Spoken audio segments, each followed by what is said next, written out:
Hey everyone, and welcome! Today we are diving deep, and I mean literally deep, into one of my favorite topics, that amazing place where ancient myths and cutting-edge science collide. We're going to ask a really cool question. What if the oldest stories about the ocean are actually a map, pointing the way to our next great discoveries? This is going to be fun. So listen to this. This line comes from the ancient Indian epic, the Mahabharata. It's talking about a legendary city called Dwarka, completely swallowed by the ocean. But the thing is, this idea of a great city lost beneath the waves, it's everywhere, right?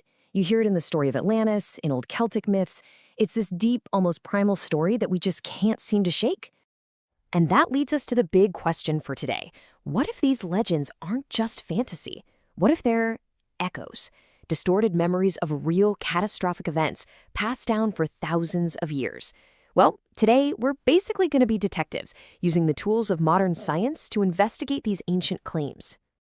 Okay, so our first case file takes us right back to that story, to the coast of India, and the search for the legendary city of Dwarka. The ancient texts say this was a glorious city founded by the deity Krishna himself, only to be taken back by the sea. For centuries, everyone just assumed it was a fairy tale, but then we actually started looking.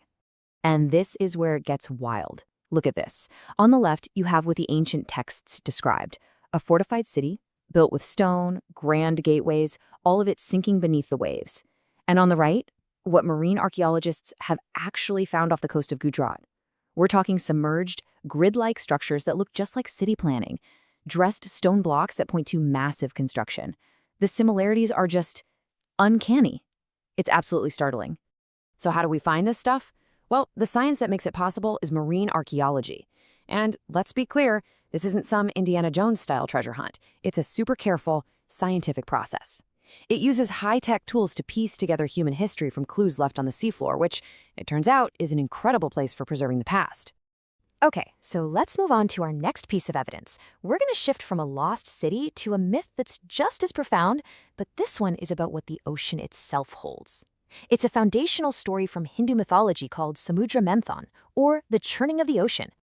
So the story goes that the gods and demons worked together to churn the cosmic ocean, kind of like a giant milk churn, to get the nectar of immortality. And as they did, all this incredible stuff emerged from the depths. Not just treasures, but these fantastic, strange, luminous beings.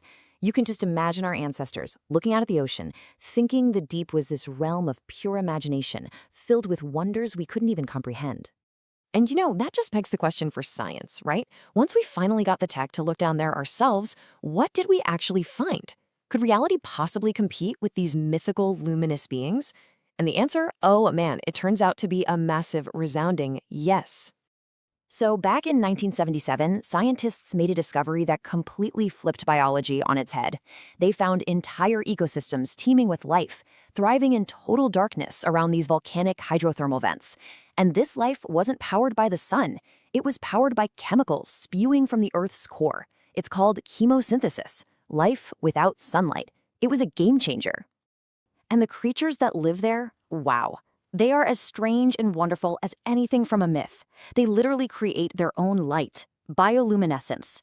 They are the real-life luminous beings.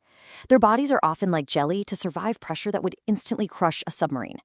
They've evolved into these perfect, sometimes terrifying alien forms to live in a world of absolute crushing darkness. Honestly, the reality is way weirder than the fiction. And here's the kicker. That bizarre alien world we were just talking about, get this, it makes up over 95% of the living space on our entire planet. We live on this thin, sunny little crust, while the vast, vast majority of our world is this dark, mysterious, and mostly unexplored abyss. It's mind-boggling. So how do these two things connect? You've got lost cities, and you've got strange, deep-sea life. Well, the connection is the seafloor itself. See, it's not just a graveyard where things fall. It's a living, dynamic archive that tells us exactly how worlds can be lost and how new life can find a way to begin. Seriously, think of the ocean floor like the planet's ultimate hard drive. Every single season, tiny particles, microscopic shells from dead creatures, even volcanic ash, it all drifts down and settles in these neat little layers. Over thousands, even millions of years, these layers build up, creating a perfect, undisturbed timeline of Earth's history. And we can read it. It's amazing. Scientists drill down and pull up these long tubes of mud, called sediment cores. By analyzing the tiny fossils inside, they can figure out what the temperature was thousands of years ago. They can spot a thin layer of volcanic ash and date it to a specific eruption. And with all that data, they can build a super precise timeline of ice ages and warming periods, the very events that made sea levels rise and fall dramatically. This is how we know where the coast used to be and where we should be looking for a city like Dwarka. Of course, none of this would be possible without some seriously cool technology. Our ability to investigate these deep-sea mysteries has just exploded in the last few decades. So let's take a quick peek inside the modern explorer's toolkit. Okay, first you've got multi-beam sonar, which basically paints a 3D picture of the seafloor with sound, revealing those grid-like patterns of potential cities. Then we send down ROVs, remotely operated vehicles. These are our robotic eyes and hands in the deep, sending back incredible footage. And now we even use something called eDNA, or environmental DNA. We can just take a sample of water and find the genetic fingerprints of creatures we've never even seen. You know what's incredible, though? This exploration isn't just happening in a secret lab anymore. A lot of these deep-sea expeditions are now live-streamed. It's called telepresence. It means that scientists from all over the world, and even you, from your own home, can be part of the exact moment a new species or an ancient ruin is seen for the very first time. So after looking at the myths, the archaeological evidence, and all the cool tools we use, what's the verdict? Where does our little investigation lead? Well, it starts by facing a pretty humbling fact, just how much we still don't know. Let's start with life. We've officially named and described about 250,000 marine species. Sounds like a lot, right? But scientists estimate there could actually be close to 2 million. That is a massive gap.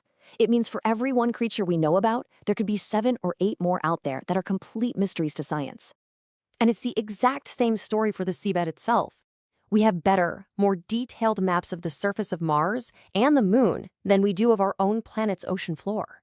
It's shocking. But over 80% of it remains a total mystery, unmapped in any real detail. It is, without a doubt, the last great frontier on Earth. So, here's the verdict. Science isn't really disproving these ancient myths. It's doing something much more interesting. It's revealing the profound truths that inspired them in the first place. The stories of sunken cities, those are the human echoes of very real, very terrifying sea level rise. And the tales of luminous sea monsters, that's our ancestors' best guess at the truly bizarre life that actually thrives down there.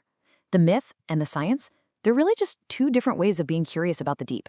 Which leaves us with one last, really exciting thought.